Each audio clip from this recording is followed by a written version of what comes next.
Hi friends, ಇದು ಮಸ್ತ್ ಮಗ ಚಾನೆಲ್ನ ಇಂಟರ್ನ್ಯಾಷನಲ್ ಬುಲೆಟಿನ್ ಸುತ್ತು ಜಗತ್ತು. ಅಂತಾರಾಷ್ಟ್ರೀಯ ರಾಜಕಾರಣದಲ್ಲಿ ದೊಡ್ಡ ಬೆಳವಣಿಗೆಯಾಗಿದೆ.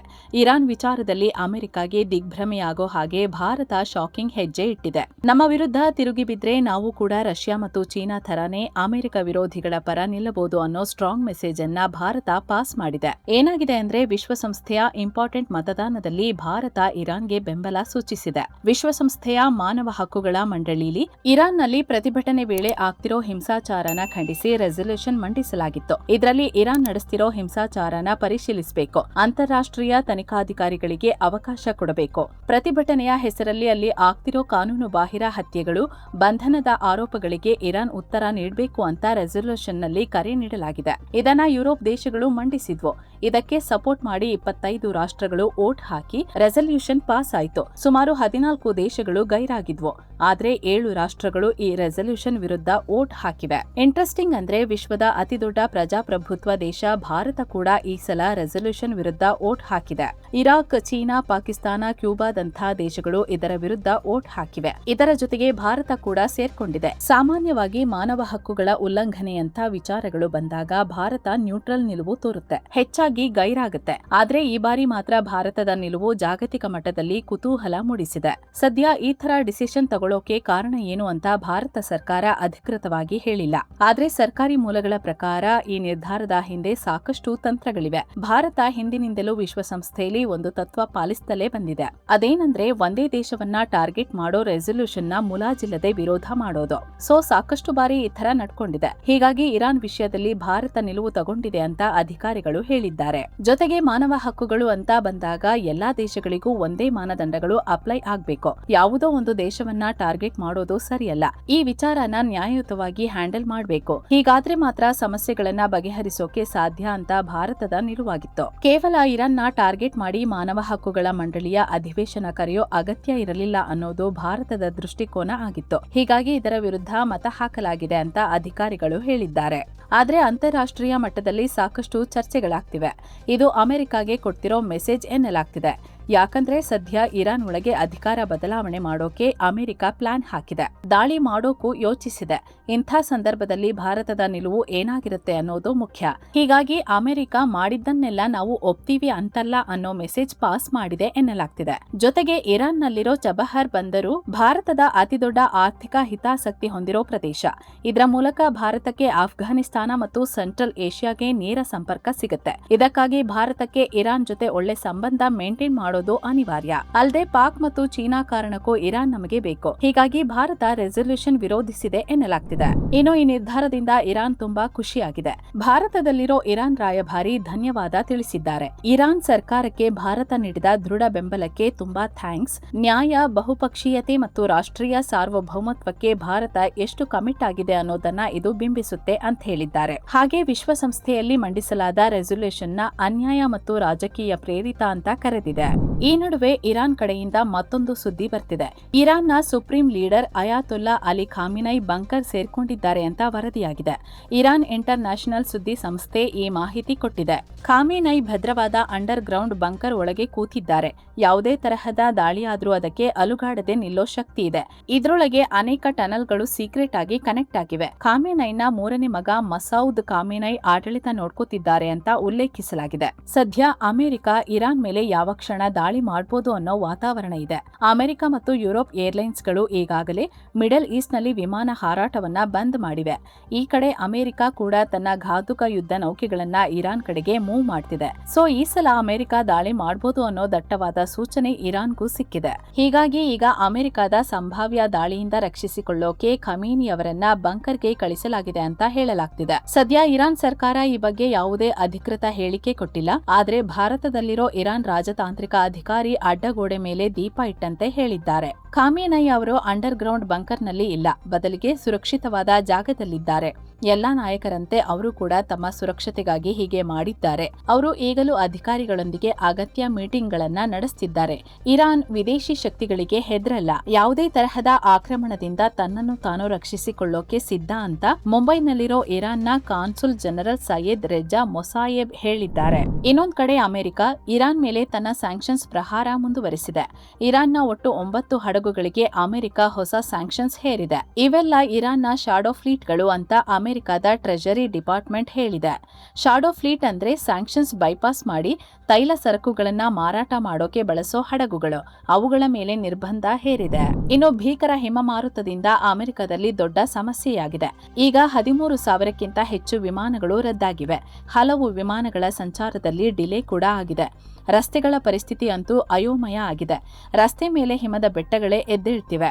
ಈ ಅವಧಿಯಲ್ಲಿ ಅಮೆರಿಕದಲ್ಲಿ ಮಳೆ ಕೂಡ ಆಗ್ತಿದೆ. ಇದರಿಂದ ಮರಗಿಡಗಳು, ವಿದ್ಯುತ್ ಕಂಬಗಳು ಕೂಡ ನೆಲಕ್ಕೆ ಅಪ್ಪಳಿಸ್ತಿವೆ.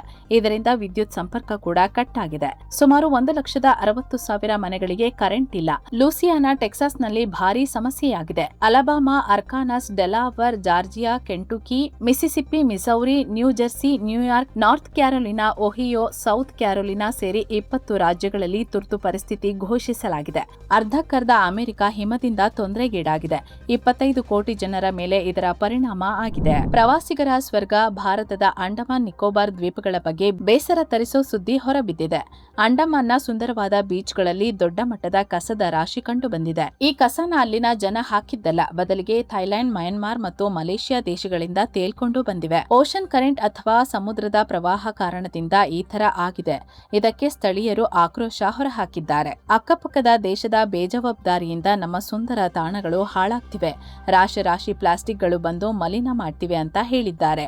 ಈ ಕಸದ ವಿಡಿಯೋ ಕೂಡ ಸೋಷಿಯಲ್ ಮೀಡಿಯಾದಲ್ಲಿ ಫುಲ್ ವೈರಲ್ ಆಗ್ತಿವೆ. ಸಮುದ್ರ ಪರಿಸರ ವ್ಯವಸ್ಥೆಗೆ ಗಂಭೀರ ಹಾನಿಯಾಗೋ ಆತಂಕ ವ್ಯಕ್ತಪಡಿಸಲಾಗ್ತಿದೆ. ಇನ್ನು ನೆರೆಯ ಬಾಂಗ್ಲಾದಲ್ಲಿ ಹಿಂದೂಗಳ ಪರಿಸ್ಥಿತಿ ಮತ್ತಷ್ಟು ಬಿಗಡಾಯಿಸ್ತಿದೆ. ಈಗ ಹಿಂದೂ ಯುವಕರೊಬ್ಬರನ್ನ ಮತಾಂಧರ ಗುಂಪು ಹತ್ಯೆ ಮಾಡಿದೆ. ಇವರನ್ನ 23 ವರ್ಷದ ಚಂಚಲ್ ಚಂದ್ರ ಭೌಮಿಕ್ ಅಂತ ಗುರುತಿಸಲಾಗಿದೆ. ಬಾಂಗ್ಲಾದ ನರಸಿಂಗ್ಡಿ ಜಿಲ್ಲೆಯಲ್ಲಿ ಈ ಚಂಚಲ್ ಚಂದ್ರ ಗ್ಯಾರೇಜ್ನಲ್ಲಿ ಕೆಲಸ ಮಾಡ್ತಾ ಇದ್ರು. ರಾತ್ರಿ ಅಲ್ಲೇ ಮಲಗ್ತಿದ್ರು. ಶುಕ್ರವಾರ ರಾತ್ರಿ ಕೂಡ ಎಂದಿನಂತೆ ಗ್ಯಾರೇಜ್ನಲ್ಲಿ ಮಲಗಿದ್ರು. ಆದ್ರೆ ಮತಾಂಧರ ಗುಂಪು ಗ್ಯಾರೇಜ್ ಹೊರಗಿನಿಂದ ಪೆಟ್ರೋಲ್ ತಂದು ಈ ಕೆಲಸ ಮಾಡಿದೆ. ಅಲ್ಲದೆ ಇಡೀ ಗ್ಯಾರೇಜ್ ಬೆಂಕಿಗಾಹುತಿಯಾಗಿದೆ. ಅಲ್ಲಿನ ಸ್ಥಳೀಯರು ಅಗ್ನಿಶಾಮಕ ಇಲಾಖೆಗೆ ಫೋನ್ ಕೂಡ ಮಾಡಿದ್ರು. ಅಷ್ಟರಲ್ಲೇ ಗ್ಯಾರೇಜ್ ಎಲ್ಲ ಸುಟ್ಟು ಹೋಗಿತ್ತು. ಅಗ್ನಿಶಾಮಕ ದಳದ ಅಧಿಕಾರಿಗಳು ಬರುವಷ್ಟರಲ್ಲಿ ಚಂಚಲ್ ಸಾವನ್ನಪ್ಪಿದ್ರು. ನಂತರ ಅಧಿಕಾರಿಗಳು ಅವರ ಮೃತದೇಹವನ್ನ ಹೊರತೆಗೆದಿದ್ದಾರೆ. ಈ ಘಟನೆಗೆ ಅವರ ಕುಟುಂಬ ಆಕ್ರೋಶ ಹೊರಹಾಕಿದೆ. ಇದು ಆಕಸ್ಮಿಕ ಅಲ್ಲ, ಪಕ್ಕಾ ಪ್ಲಾನ್ ಮಾಡಿ ನಡೆಸಿರೋ ಕೊಲೆ ಅಂತ ಆರೋಪ ಮಾಡಿದ್ದಾರೆ. ತಪ್ಪಿತಸ್ಥರನ್ನ ಕೂಡಲೇ ಬಂಧಿಸಿ ಕ್ರಮ ತಗೋಬೇಕು ಅಂತ ಆಗ್ರಹಿಸಿದ್ದಾರೆ.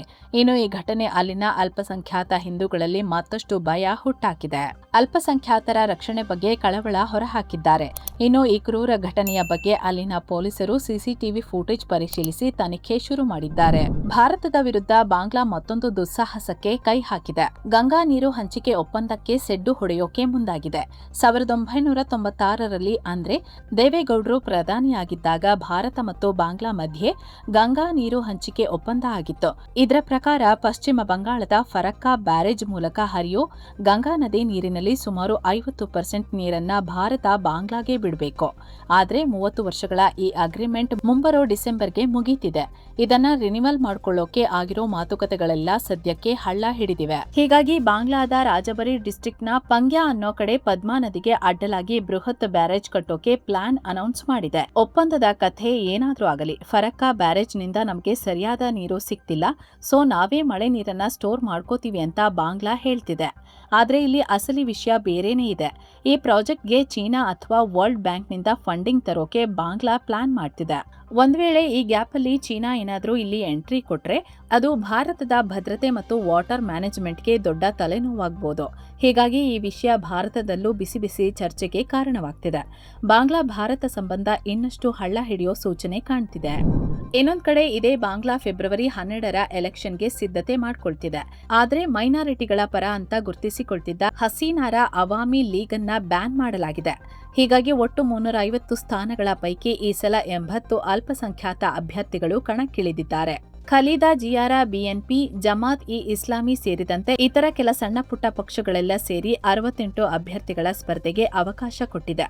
ಇದರಲ್ಲಿ ಅತಿ ಹೆಚ್ಚು ಅಂದ್ರೆ 17 ಜನರಿಗೆ ಬಾಂಗ್ಲಾ ಕಮ್ಯುನಿಸ್ಟ್ ಪಾರ್ಟಿ ಸಿಪಿಬಿ ಟಿಕೆಟ್ ಕೊಟ್ಟಿದೆ. ಇನ್ನು ಕೆಲವರು ಪಕ್ಷೇತರ ಅಭ್ಯರ್ಥಿಗಳಾಗಿ ಫೀಲ್ಡ್ಗಿಳಿದಿದ್ದಾರೆ. ಇನ್ನು ಟ್ರಂಪ್ರ ಕಣ್ಣು ಮತ್ತೆ ಕೆನಡಾ ಮೇಲೆ ಬಿದ್ದಿದೆ. ಚೀನಾ ಜೊತೆ ಏನಾದ್ರೂ ವ್ಯಾಪಾರ ಒಪ್ಪಂದ ಮಾಡ್ಕೊಂಡ್ರೆ ನಿಮ್ಮ ವಸ್ತುಗಳ ಆಮದಿನ ಮೇಲೆ 100% ಟ್ಯಾರಿಫ್ ಹಾಕ್ತೀನಿ ಅಂತ ವಾರ್ನಿಂಗ್ ಕೊಟ್ಟಿದ್ದಾರೆ. ಅಲ್ಲದೆ ಚೀನಾ ತನ್ನ ಸರಕುಗಳನ್ನ ಕೆನಡಾದಲ್ಲಿ ಡ್ರಾಪ್ ಮಾಡಿ ಅಮೆರಿಕಾಗೆ ಕಳಿಸಬೇಕು ಅಂತ ಯೋಚನೆ ಮಾಡಿದ್ರೆ ಅದು ದೊಡ್ಡ ತಪ್ಪು. ಈಗ ಕೆನಡಾ ಏನಾದ್ರೂ ಚೀನಾ ಜೊತೆ ಡೀಲ್ ಮಾಡ್ಕೊಂಡ್ರೆ ಇಮಿಡಿಯೇಟ್ ಆಗಿ 100% ಟ್ಯಾರಿಫ್ ಹಾಕ್ತೀನಿ, ಚೀನಾ ಕೆನಡಾವನ್ನ ಜೀವಂತವಾಗಿ ತಿಂದು ಬಿಡುತ್ತೆ ಅಂತ ಟ್ರಂಪ್ ಹೇಳಿದ್ದಾರೆ. ಜೊತೆಗೆ ಕೆನಡಾ ಪ್ರಧಾನಿ ಮಾರ್ಕ್ ಕಾರ್ನಿ ಅವರನ್ನ ಗವರ್ನರ್ ಅಂತ ಕರೆದಿದ್ದಾರೆ. ಆ ಮೂಲಕ ಕೆನಡಾ ಅನ್ನೋದು ಅಮೆರಿಕದ ಭಾಗ ಅನ್ನೋ ಥರ ಟ್ರಂಪ್ ಪಕ್ಕದ ದೇಶಕ್ಕೆ ಅಗೌರವ ತೋರಿದ್ದಾರೆ. ಇನ್ನು ಟ್ರಂಪ್ರ ಟ್ಯಾರಿಫ್ ಬೆದರಿಕೆಗೆ ಕೆನಡಾ ಪ್ರಧಾನಿ ಮಾರ್ಕ್ ಕಾರ್ನಿ ರಿಯಾಕ್ಟ್ ಮಾಡಿದ್ದಾರೆ. ಆತ್ಮನಿರ್ಭರಕ್ಕೆ ಕರೆ ಕೊಟ್ಟಿದ್ದಾರೆ. ನಮ್ಮ ಆರ್ಥಿಕತೆ ಹೊರ ದೇಶಗಳಿಂದ ಬೆದರಿಕೆ ಫೇಸ್ ಮಾಡ್ತಿದೆ. ನಾವು ನಮ್ಮ ಕಂಟ್ರೋಲ್ನಲ್ಲಿ ಏನಿದೆ ಅದರ ಮೇಲೆ ಮಾತ್ರ ಫೋಕಸ್ ಮಾಡೋಣ. ನಮ್ಮ ಲೋಕಲ್ ಎಕನಾಮಿಯನ್ನ ಸ್ಟ್ರಾಂಗ್ ಮಾಡೋಣ. ಇಲ್ಲಿರೋ ಕೈಗಾರಿಕೆಗಳಿಗೆ ಕೆಲಸ ಕೊಡೋಣ ಅಂತ ಹೇಳಿದ್ದಾರೆ. ಈ ಮೂಲಕ ಅಮೆರಿಕದ ಪ್ರಾಡಕ್ಟ್ಗಳನ್ನ ದೂರ ಇಡಿ ಅಂತ ಕೆನಡಾ ಪ್ರಧಾನಿ ಕರೆ ನೀಡಿದ್ದಾರೆ. ಅಂದಹಾಗೆ ಕೆನಡಾ ಪ್ರಧಾನಿ ಮಾರ್ಕ್ ಕಾರ್ನಿ ಇತ್ತೀಚೆಗೆ ಚೀನಾಗೆ ಭೇಟಿ ಕೊಟ್ಟಿದ್ರು. ಈ ವೇಳೆ ಎರಡೂ ರಾಷ್ಟ್ರಗಳು ಹಲವು ಒಪ್ಪಂದ ಮಾಡಿಕೊಂಡಿದ್ವು. ಕೆನಡಾ ಚೀನಾದ 49,000 ಎಲೆಕ್ಟ್ರಿಕ್ ವಾಹನಗಳನ್ನು ಕಡಿಮೆ ಟ್ಯಾರಿಫ್ನಲ್ಲಿ ಆಮದು ಮಾಡಿಕೊಳ್ಳೋಕೆ ಒಪ್ಕೊಂಡಿತ್ತು. ಇದಕ್ಕೆ ಪ್ರತಿಯಾಗಿ ಚೀನಾ ಕ್ಯಾನೋಲಾ ಉತ್ಪನ್ನಗಳ ಮೇಲಿನ ಟ್ಯಾರಿಫ್ ಅನ್ನ ಇಳಿಸಲಿದೆ. ಜೊತೆಗೆ ಕೆನಡಾ ಪ್ರವಾಸಿಗರಿಗೆ ವೀಸಾ ಮುಕ್ತ ಪ್ರವೇಶಕ್ಕೆ ಚೀನಾ ಅವಕಾಶ ಕೊಟ್ಟಿದೆ. ಇದು ಟ್ರಂಪ್ರ ಕಣ್ಣನ್ನ ಕೆಂಪಗಾಗಿಸಿದೆ. ಹೀಗಾಗಿ ಟ್ಯಾರಿಫ್ ಹಾಕ್ತೀನಿ ಅಂತ ಧಮಕಿ ಹಾಕಿದ್ದಾರೆ. ಏನೋ ಅಮೆರಿಕ ಅಧ್ಯಕ್ಷ ಟ್ರಂಪ್ ದೊಡ್ಡ ಯೂ-ಟರ್ನ್ ಹೊಡೆದಿದ್ದಾರೆ. ಇತ್ತೀಚೆಗಷ್ಟೇ ಅಫ್ಘಾನಿಸ್ತಾನದ ಸಂಘರ್ಷದಲ್ಲಿ ನ್ಯಾಟೋ ಪಡೆಗಳು ಫ್ರಂಟ್ ಲೈನ್ ನಲ್ಲಿ ಹೋರಾಡಲಿಲ್ಲ, ಅವಾಯ್ಡ್ ಮಾಡಿದ್ರು ಅಂತ ಹೇಳಿದ್ರು. ಇದಕ್ಕೆ ಬ್ರಿಟನ್ ಪ್ರಧಾನಿ ಕೀರ್ ಸ್ಟಾರ್ಮರ್ ಸೇರಿ ಹಲವರು ಆಕ್ರೋಶ ಹೊರಹಾಕಿದ್ರು. ನಮ್ಮ ಸೈನಿಕರ ಪ್ರಾಣ ತ್ಯಾಗಕ್ಕೆ ಬೆಲೆ ಇಲ್ವಾ, ಕ್ಷಮೆ ಕೇಳಿ ಅಂತ ಗರಂ ಆಗಿದ್ರು. ಈಗ ಟ್ರಂಪ್ ಇಲ್ಲ, ಬ್ರಿಟನ್ ಸೈನಿಕರು ತುಂಬಾ ಧೈರ್ಯವಂತರು. ಅಫ್ಘಾನಿಸ್ತಾನದಲ್ಲಿ ಬ್ರಿಟನ್ನ 457 ಸೈನಿಕರು ಪ್ರಾಣ ತ್ಯಾಗ ಮಾಡಿದ್ದಾರೆ. ಹಲವು ಸೈನಿಕರು ಗಾಯಗೊಂಡಿದ್ರು. ಎಲ್ಲರಿಗಿಂತ ಅವರು ಗ್ರೇಟ್. ಅವರು ಯಾವತ್ತೂ ಅಮೆರಿಕ ಜೊತೆ ಇರ್ತಾರೆ ಅಂತ ಬಿಗ್ ಯೂ-ಟರ್ನ್ ಹೊಡೆದಿದ್ದಾರೆ. ಇನ್ನು ಅಮೆರಿಕದಲ್ಲಿ ಮತ್ತೆ ಟ್ರಂಪ್ ಸರ್ಕಾರ ಬಂದ್ಮೇಲೆ ಅಕ್ರಮ ವಲಸಿಗರ ವಿರುದ್ಧದ ಕಾರ್ಯಾಚರಣೆ ಜೋರಾಗಿದೆ. ಈಗ ಇದೇ ವಿಚಾರಕ್ಕೆ ಮಿನ್ಯಾಪೊಲಿಸ್ ರಣರಂಗ ಆಗಿದೆ. ಇಲ್ಲಿ ಅಕ್ರಮ ವಲಸಿಗರನ್ನ ಹುಡುಕ್ತಾ ಹೋಗಿದ್ದ ಫೆಡರಲ್ ಏಜೆಂಟ್ಸ್ ನಡೆಸಿದ ಗುಂಡಿನ ದಾಳಿಯಲ್ಲಿ ಅಲೆಕ್ಸ್ ಪ್ರೇಟಿ ಅನ್ನೋ ವ್ಯಕ್ತಿ ಪ್ರಾಣ ಕಳ್ಕೊಂಡಿದ್ದಾರೆ. ಈ ಮೂಲಕ ಕಳೆದ 3 ವಾರದಲ್ಲಿ ಏಜೆಂಟ್ಸ್ ಗುಂಡಿಗೆ 2 ಪ್ರಾಣ ಬಿಟ್ಟಿದ್ದಾರೆ. ಇದರ ವಿರುದ್ಧ ದೊಡ್ಡ ಪ್ರೊಟೆಸ್ಟ್ ನಡೀತಿದೆ. ನಿಮ್ಮ ಅಜಾಗರೂಕತೆಯಿಂದ ಬೀದಿಯಲ್ಲಿ ಈ ತರ ಜನ ಪ್ರಾಣ ಬಿಡ್ತಿದ್ದಾರೆ ಅಂತ ಮಿನ್ನಿಸೋಟಾ ಗವರ್ನರ್ ಟಿಮ್ ವಾಲ್ಜ್ ಟ್ರಂಪ್ ವಿರುದ್ಧ ಆರೋಪ ಮಾಡಿದ್ದಾರೆ. ಆದ್ರೆ ಅತ್ತ ಟ್ರಂಪ್ ಕೂಡ ಮಿನ್ನಿಸೋಟಾ ಲೀಡರ್ಸ್ ಮೇಲೆ ಸಿಟ್ಟಿಗೆದ್ದಿದ್ದಾರೆ. ನೀವು ಜನರಿಗೆ ತಪ್ಪು ಮಾಹಿತಿ ಕೊಟ್ಟು ದಂಗೆ ಏಳೋ ಹಾಗೆ ಮಾಡ್ತಿದ್ದೀರಾ, ಕ್ರಿಮಿನಲ್ಗಳಿಗೆ ಸಪೋರ್ಟ್ ಮಾಡ್ತಿದ್ದೀರಾ ಅಂತ ಹೇಳಿದ್ದಾರೆ. ಇದೆಲ್ಲದರ ಮಧ್ಯೆ ಟ್ರಂಪ್ ಸರ್ಕಾರ ಅಮೆರಿಕದಲ್ಲಿರೋ ಇರಾನ್ ಪ್ರಜೆಗಳನ್ನ ಹೊರಗೆ ದಬ್ಬೋಕೆ ಮುಂದಾಗಿದೆ. ಅಕ್ರಮವಾಗಿ ಅಮೆರಿಕದಲ್ಲಿ ನೆಲೆಸಿದ್ದಾರೆ ಅಂತ ಹೇಳಿ ಕನಿಷ್ಠ 40 ಇರಾನ್ ಪ್ರಜೆಗಳನ್ನ ಗಡೀಪಾರು ಮಾಡ್ತಿದ್ದಾರೆ. ಹೀಗಾಗಿ ಡಿಪೋರ್ಟ್ ಆಗ್ಬೇಕಿರೋ ಇರಾನ್ ಪ್ರಜೆಗಳು ತೀರಾ ಆತಂಕದಲ್ಲಿದ್ದಾರೆ. ತಮ್ಮ ಜೀವಕ್ಕೆ ಏನಾಗ್ಬೋದು ಅನ್ನೋ ಭಯ ಅವರನ್ನ ಕಾಡ್ತಿದೆ. ಯಾಕಂದ್ರೆ ಗಡೀಪಾರಾಗುವವರಲ್ಲಿ 2 ಸಲಿಂಗಿಗಳಾಗಿದ್ದಾರೆ. ಇದೇ ಕಾರಣಕ್ಕೆ ಇವರಿಗೆ ಇರಾನ್ ಸರ್ಕಾರ ಮರಣದಂಡನೆ ಶಿಕ್ಷೆ ವಿಧಿಸಿತ್ತು. ಈಗ ಇವರನ್ನು ಡಿಪೋರ್ಟ್ ಮಾಡೋ ಪ್ಲಾನ್ಸ್ ಇದೆ. ಹೀಗಾಗಿ ಅಲ್ಲಿ ಹೋದ ಮೇಲೆ ಇವರ ಸ್ಥಿತಿ ಏನಾಗುತ್ತೋ ಅಂತ ಮಾನವ ಹಕ್ಕುಗಳ ಸಂಸ್ಥೆಗಳು ಕಳವಳ ವ್ಯಕ್ತಪಡಿಸಿವೆ. ಇನ್ನು ಅಮೆರಿಕದ ವಿರೋಧಿ ದೇಶಗಳೆಲ್ಲ ಈಗ ಭಾರತದತ್ತ ಮುಖ ಮಾಡ್ತಿವೆ. ಈಗ ಕೆರಿಬಿಯನ್ ರಾಷ್ಟ್ರ ಕ್ಯೂಬಾ ಭಾರತದ ಜೊತೆ ಆರ್ಥಿಕ ಸಂಬಂಧ ಸುಧಾರಣೆ ಮಾಡ್ಕೊಳ್ಳೋಕೆ ನಿರ್ಧರಿಸಿದೆ. ಇಷ್ಟು ದಿನ ಬರೀ ಫ್ರೆಂಡ್ಶಿಪ್ ಇತ್ತು, ಈಗ ಬಿಸ್ನೆಸ್ ಮಾಡೋಣ ಅಂತ ಭಾರತದಲ್ಲಿರೋ ಕ್ಯೂಬಾ ರಾಯಭಾರಿ ಜುವಾನ್ ಕಾರ್ಲೋಸ್ ಹೇಳಿದ್ದಾರೆ. ಇತ್ತೀಚೆಗೆ ಕೋಲ್ಕತ್ತಾದಲ್ಲಿ ನಡೆದ ಬಿಸ್ನೆಸ್ ಮೀಟಿಂಗ್ನಲ್ಲಿ ಅವರು ಮಾತನಾಡಿದ್ರು. ಈ ವೇಳೆ ಕ್ಯೂಬಾದಲ್ಲಿ ಸದ್ಯಕ್ಕೆ ಬಯೋಟೆಕ್, ಫಾರ್ಮಾ, ರಿನ್ಯೂವೇಬಲ್ ಎನರ್ಜಿ ಮತ್ತು ಟೂರಿಸಂ ಸೆಕ್ಟರ್ಗಳಲ್ಲಿ ದೊಡ್ಡ ಅವಕಾಶ ಇದೆ. ಭಾರತೀಯ ಬಿಸ್ನೆಸ್ ಮ್ಯಾನ್ಗಳಿಗೆ ಸುಲಭವಾಗಿ ವೀಸಾ ಮತ್ತು ಅಲ್ಲಿ ಬಿಸ್ನೆಸ್ ಸೆಟಪ್ ಮಾಡೋಕೆ ಲ್ಯಾಂಡ್ ಕೂಡ ಕೊಡ್ತೀವಿ ಅಂತ ಹೇಳಿದ್ದಾರೆ. ಸದ್ಯ ಇದು ಭಾರತದ ಕಂಪನಿಗಳಿಗೆ ತುಂಬಾ ದೊಡ್ಡ ಅವಕಾಶ ಎನ್ನಲಾಗ್ತಿದೆ. ಯಾಕಂದ್ರೆ ಕ್ಯೂಬಾ ಆರ್ಥಿಕವಾಗಿ ಬಡ ರಾಷ್ಟ್ರವಾಗಿದ್ರು ವೈದ್ಯಕೀಯ ಲೋಕದಲ್ಲಿ ತುಂಬಾ ಮುಂದುವರೆದಿರೋ ದೇಶ. ಅವರ ಹತ್ರ ಅಡ್ವಾನ್ಸ್ಡ್ ಲಸಿಕೆಗಳು ಮತ್ತು ಔಷಧಿಗಳಿವೆ. ಆದ್ರೆ ದೊಡ್ಡ ಮಟ್ಟದಲ್ಲಿ ಉತ್ಪಾದನೆ ಮಾಡಿ ಜಗತ್ತಿಗೆ ಮಾರೋಕೆ ಅವರಿಗೆ ಅವಕಾಶ ಇಲ್ಲ. ಅದಕ್ಕೆ ಭಾರತದ ಪಾರ್ಟ್ನರ್ಶಿಪ್ ಬೇಕು. ಸೊ ನಮ್ಮ ಫಾರ್ಮಾ ಕಂಪನಿಗಳಿಗೆ ಅಲ್ಲಿ ದೊಡ್ಡ ಸ್ಕೋಪ್ ಇದೆ. ಅಲ್ಲದೆ ಕ್ಯೂಬಾದಲ್ಲಿ ಸುಮಾರು 10 ಇಂಟರ್ನ್ಯಾಷನಲ್ ಏರ್ಪೋರ್ಟ್ಗಳು, ಕ್ರೂಸ್ ಟರ್ಮಿನಲ್ಗಳಿವೆ. ಆದರೆ ಟೂರಿಸಂ ಇನ್ನೂ ಡೆವಲಪ್ ಆಗಬೇಕು. ಹೀಗಾಗಿ ಭಾರತದ ಹೋಟೆಲ್ ಉದ್ಯಮಿಗಳು ಅಥವಾ ಟ್ರಾವೆಲ್ ಏಜೆನ್ಸಿಗಳಿಗೆ ಅಲ್ಲಿ ಇನ್ವೆಸ್ಟ್ ಮಾಡೋಕೆ ಕ್ಯೂಬಾ ರೆಡ್ ಕಾರ್ಪೆಟ್ ಹಾಕ್ತಿದೆ. ಇದರ ಜೊತೆಗೆ ಕ್ಯೂಬಾ ಇಷ್ಟು ದಿನ ಪೆಟ್ರೋಲ್, ಡೀಸೆಲ್ ನಂಬಿತ್ತು. ವೆನೆಜುವೆಲಾದಿಂದ ಹೆಚ್ಚು ತೈಲ ಬರ್ತಿತ್ತು. ಈಗ ವೆನೆಜುವೆಲಾ ಅಮೆರಿಕ ಕಂಟ್ರೋಲ್ಗೆ ಹೋಗಿದೆ. ಅಮೆರಿಕ, ಕ್ಯೂಬಾ ಇಬ್ರು ಹಾವು ಮುಂಗುಸಿಗಳು. ಹೀಗಾಗಿ ಸದ್ಯ ಕ್ಯೂಬಾ ಬೇರೆ ಇಂಧನದ ಕಡೆ ಮುಖ ಮಾಡ್ತಿದೆ. ತುರ್ತಾಗಿ ಸೋಲಾರ್ ಅಂದ್ರೆ ಸೌರಶಕ್ತಿ ಬೇಕು. ಈ ಫೀಲ್ಡ್ ನಲ್ಲಿ ಭಾರತ ಕಿಂಗ್ ಆಗಿರೋದ್ರಿಂದ ನಮ್ಮ ಸೋಲಾರ್ ಕಂಪನಿಗಳನ್ನ ಕರೀತಿದ್ದಾರೆ. ಇದನ್ನ ಭಾರತ ಎಷ್ಟರ ಮಟ್ಟಿಗೆ ಉಪಯೋಗಿಸಿಕೊಳ್ಳುತ್ತೆ ನೋಡಬೇಕು. ಇನ್ನು ಸ್ನೇಹಿತರೆ, 7 ಸನ್ಸ್ ಟೂರಿಸಂನವರು ಮಧುರೈ, ರಾಮೇಶ್ವರಂ, ಕನ್ಯಾಕುಮಾರಿ ಹಾಗೂ ಅನಂತ ಪದ್ಮನಾಭ ಸ್ವಾಮಿ ಟ್ರಿಪ್ ಆಯೋಜನೆ ಮಾಡ್ತಿದ್ದಾರೆ. 3 ನೈಟ್ಸ್ 4 ಡೇಸ್ ಟ್ರಿಪ್ ಆಸಕ್ತರು ಕಾಲ್ ಮಾಡಿ. ಇನ್ನೊಂದ್ ಕಡೆ ನ್ಯಾಟೋ ಕೂಟ ರಷ್ಯಾ ಜೊತೆಗಿನ ತನ್ನ ಗಡಿಗಳನ್ನ ರಕ್ಷಿಸೋಕೆ ದೊಡ್ಡ ಪ್ಲಾನ್ ಮಾಡಿದೆ. ರಷ್ಯಾ ಜೊತೆಗಿನ ಬಾರ್ಡರ್ಗಳಲ್ಲಿ ಆರ್ಟಿಫಿಷಿಯಲ್ ಇಂಟೆಲಿಜೆನ್ಸ್ ಬೇಸ್ಡ್ ರೋಬೋಟ್ಗಳನ್ನ ತಂದು ನಿಲ್ಲಿಸಲಿದೆ. ನ್ಯಾಟೋ ಕಾರ್ಯಾಚರಣೆಗಳ ಉಪಮುಖ್ಯಸ್ಥ ಜನರಲ್ ಥಾಮಸ್ ಲೋವಿನ್ ಈ ಮಾಹಿತಿ ಹಂಚಿಕೊಂಡಿದ್ದಾರೆ. ರಷ್ಯಾ ಗಡಿಯಲ್ಲಿ ಒಂದು ಆಟೋಮ್ಯಾಟಿಕ್ ಝೋನ್ ಸೃಷ್ಟಿಸೋಕೆ ಪ್ಲಾನ್ ನಡೀತಿದೆ. ಈ ಝೋನ್ ಒಂಥರ ಬಫರ್ ಝೋನ್ ತರ ಕೆಲಸ ಮಾಡಲಿದೆ. ರೋಬೋಟ್ಗಳ ಜೊತೆಗೆ ಗಡೀಲಿ ಶತ್ರುಗಳನ್ನ ಪತ್ತೆ ಹಚ್ಚೋಕೆ ಹೈಟೆಕ್ ಸೆನ್ಸಾರ್ಗಳು, ದಾಳಿ ಮಾಡೋಕೆ ಡ್ರೋನ್ಗಳು, ಸೆಮಿ ಆಟೋನೋಮಸ್ ವಾಹನಗಳು, ಮಿಸೈಲ್ ಹೊಡೆಯೋ ಸಿಸ್ಟಮ್ಗಳು ಇರಲಿವೆ ಅಂತ ಲೋವಿನ್ ತಿಳಿಸಿದ್ದಾರೆ. ಇನ್ನು ಗಡೀಲಿ ಇಷ್ಟೆಲ್ಲ ಇದ್ರೂ ಕೂಡ ಆಯುಧಗಳನ್ನ ಬಳಸೋ ನಿರ್ಧಾರ ಮನುಷ್ಯರ ಕೈಲೇ ಇರುತ್ತೆ. ಮೆಷಿನ್ಗಳಿಗೆ ಪೂರ್ತಿ ಕಂಟ್ರೋಲ್ ಕೊಡಲ್ಲ ಅಂತ ಹೇಳಿದ್ದಾರೆ.